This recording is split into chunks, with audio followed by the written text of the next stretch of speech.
desde el 2000, el gobierno empieza a ofertar nuestro territorio a empresas multinacionales. Nuestra región, por cuestiones orográficas y geográficas, corren vientos muy fuertes durante la mayor parte del año. Entonces estos vientos fuertes, que tampoco pensábamos que en un momento dado que fueran mercancía, pues ahora ya, ¿no? Porque pueden producir energía renovable. Entonces llegan y empieza esta apropiación por medio del gobierno mexicano ofertando nuestro territorio a las empresas en varios coloquios que ellos hicieron, invitando siempre a las empresas multinacionales, invitando a empresarios, invitando a autoridades, ¿no? A representantes agrarios, pero nunca invitando a gente de las comunidades, ¿no? Entonces, cuando nosotros vimos, ya estábamos vendidos. Nuestro territorio fue repartido, o sea, en fracciones, como se repartieron el mundo cuando llegaron, o cuando se repartieron esta parte del mundo cuando llegó Colón, ¿no? O sea, esta parte le toca a Portugal, esta parte le toca a España, como se repartieron también África, ¿no? Los diferentes países, ¿no? Toda la cuestión colonial, ¿no? Este nuevo colonialismo que ahorita estamos viviendo. Entonces, de esa misma manera se repartieron el istmo de Tehuantepec.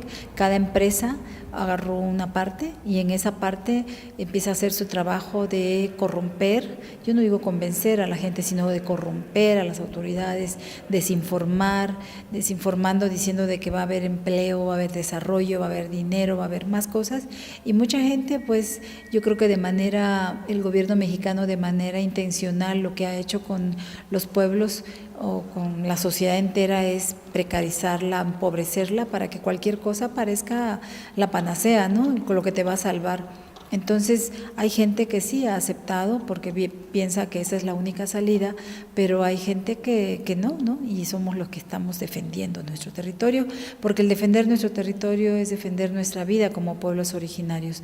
Nosotros estamos en estos territorios antes de la llegada de los colonizadores, ¿no? Nosotros vivimos acá y somos herederos, no somos pueblos muertos, no somos pueblos que quedaron en la historia, somos pueblos vivos que estamos ahí viviendo y que lo estamos defendiendo.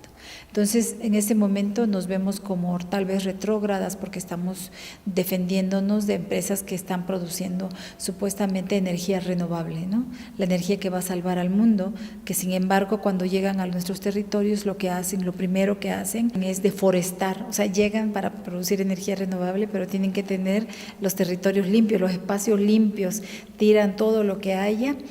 Lo sustituyen por cemento, por asfalto, por las grandes bases de los aerogeneradores y supuestamente lo que hacen es reubicar a las especies de animales, ¿no? Pues ¿dónde los van a reubicar? Si al lado de este parque está otro parque y al lado del otro está el otro, entonces ¿dónde ya no hay espacios, ¿no?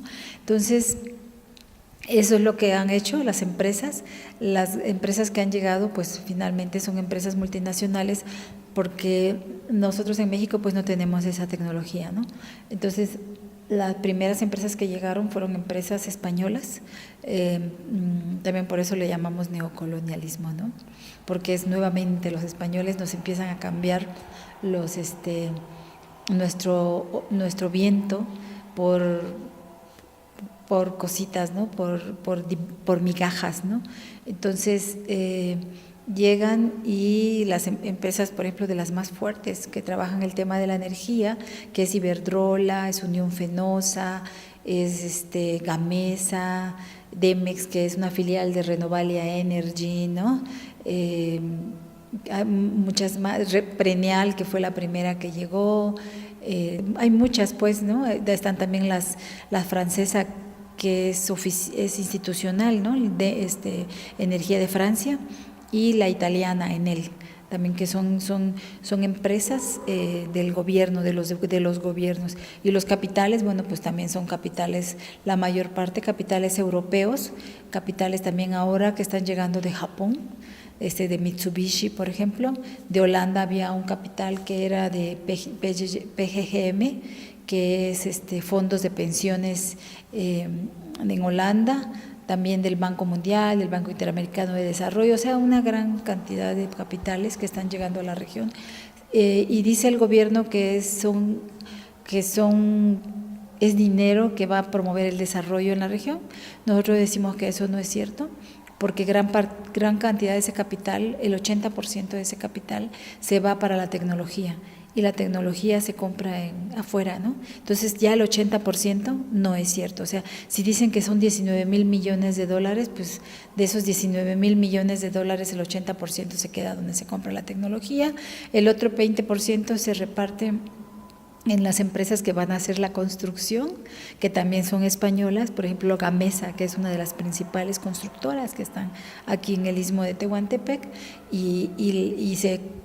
y se reparte entre las otras empresas que son del norte del país, quedando en la región del Istmo como un 0,1%, que es lo que se paga por la renta de la tierra, porque ni siquiera impuestos paga la empresa, ¿no? O sea, el empleo, pues no hay tampoco empleo, el empleo es un empleo temporal, 6 meses, 1 año, año y medio ponga, pero realmente es mínimo, ¿no?, el beneficio que se da. Entonces, pues es eso, ¿no? Por eso decimos que, y además las empresas lo que dicen es de que han descubierto en el Istmo de Tehuantepec el dorado del viento, ¿no? Le llaman el dorado del viento, pero para nosotros es un tema de despojo, ¿no?, del territorio y de los impactos, ¿no? Por ejemplo, los aerogeneradores, cada aerogenerador en su turbina tiene de 400 a 600 litros de aceite. Entonces eso pues ha provocado la contaminación del suelo, del aire, de los mantos freáticos. También otro de los impactos es que tienen mucho ruido, ¿no? Generan mucho ruido, y eso está afectando a la gente y a los animales que están en contacto con el ruido ahí en los terrenos.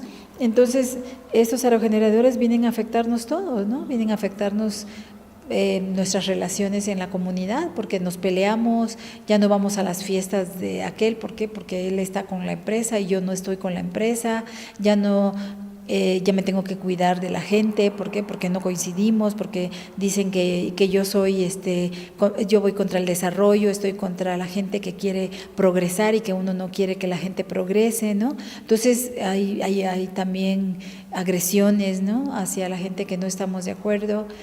También el gobierno impulsó supuestamente una consulta, pero esa consulta no fue previa, no fue libre ni fue informada, porque ya había 24 parques eólicos instalados. Cuando empiezan lo de la consulta, dan el permiso antes, dan un permiso para producción de energía antes de que inicie la consulta, o sea, todo eso, ¿no? Entonces son una serie de impactos dañinos para las comunidades. Hay conflicto entre comunidades, conflicto entre hermanos, conflicto entre los pueblos, conflictos al interior de una familia, ¿no? También eso es lo que está llegando por los proyectos.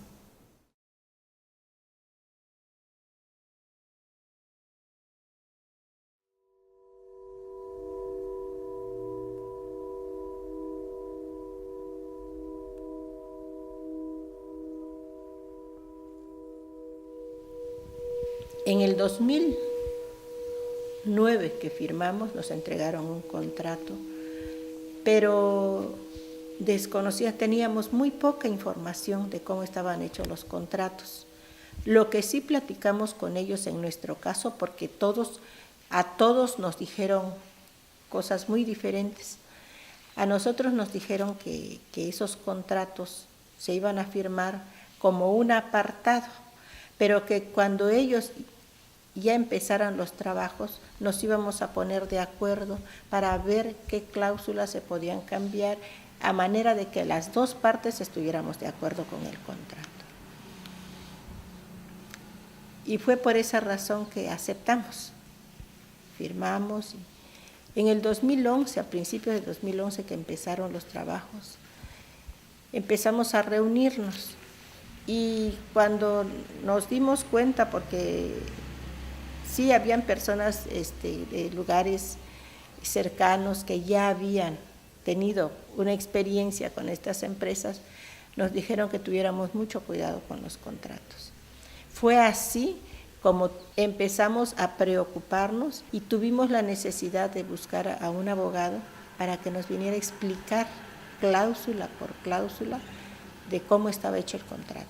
Desgraciadamente aquí cerca, en Juchitán, que es la población más cercana, no pudimos encontrar a un abogado de confianza, porque todos estaban comprometidos con las empresas, tanto abogados como notarías y todo lo demás.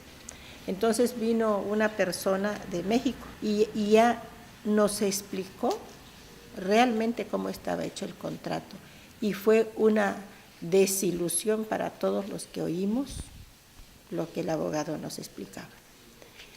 Entonces tomamos la decisión de tratar de anular estos contratos. Para esto quisimos hablar con la empresa, de acuerdo a llevar una plática, así como ellos habían venido a solicitarnos nuestros documentos para el arrendamiento, pensábamos que de igual manera teníamos que hablar con ellos más que nada para nulificar el contrato. Pero no fue así.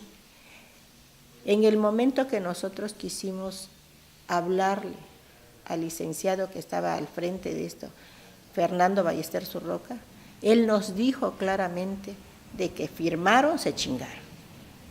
Y ahí fue donde empieza nuestra lucha contra la empresa.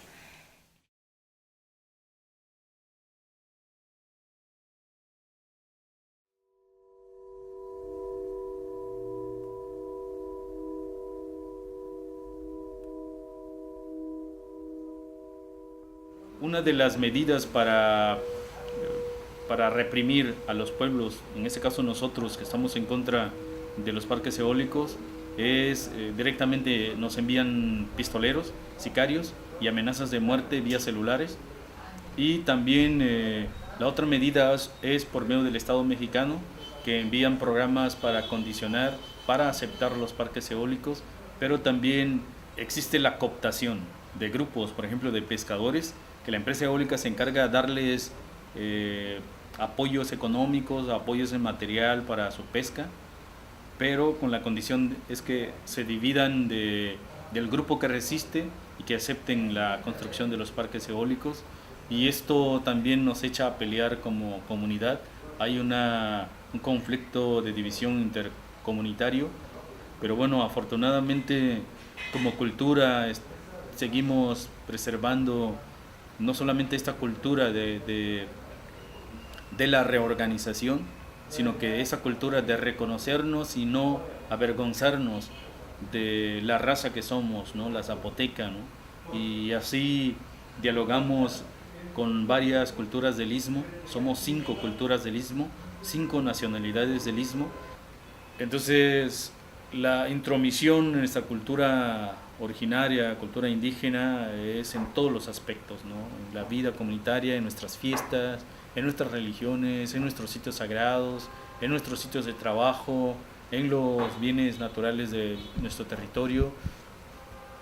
Y aparte de los parques eólicos, venden los bonos de carbono, que en una reunión nosotros cuestionamos que nos explicaran cuáles eran los bonos de carbono y nunca nos dieron información de los bonos de carbono, que solamente ellos pueden negociar de empresa a empresa, y pueblo que quiera negociar los bonos de carbono pues no tienen oportunidad, y los pueblos tampoco dicen de que no, a ellos no les corresponde vender la energía de las plantas y los seres vivos, ¿no? Ellos no están para negociar con la vida, ¿no? Entonces hay un choque ideológico de hacer dinero por parte de los empresarios y generar la vida por parte de los pueblos originarios y cuidar la vida por parte de los pueblos originarios, ¿no?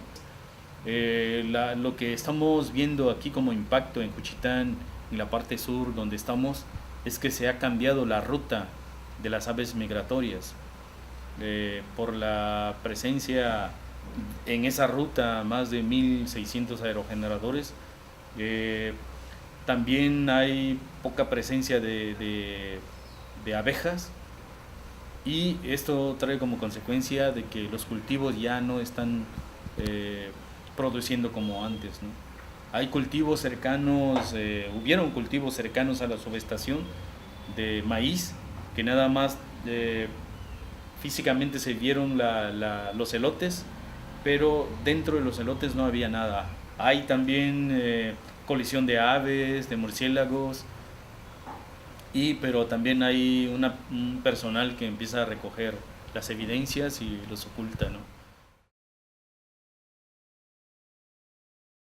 Para poner un aerogenerador, si en ese aerogenerador al excavar había alguna corriente de agua, ellos lo que hicieron fue taponear eso. Y esas corrientes son las que llegan a los ríos, y esas son las aguas que llegan a los ríos.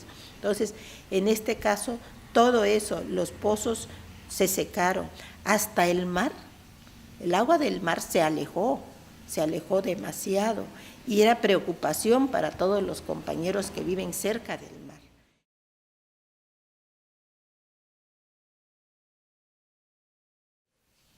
Vimos cómo entraron las empresas y se posesionaron muy cerca de la población. Hay lugares donde hay 300 metros de la última casa, hay lugares donde hay 500 metros. Entonces, esta gente que está ahí cerca es la gente más humilde, porque estas personas que se dicen ser propietarios y que están de acuerdo en dar sus terrenos, son personas que de alguna manera tienen forma de comprar en otro lugar, irse de acá y dejar el problema a la gente más humilde. Esa va a ser la más golpeada. Entonces, no puede ser posible. No creo que hayan condiciones para que otras empresas eólicas entren a la comunidad. Esa es la situación que estamos viviendo.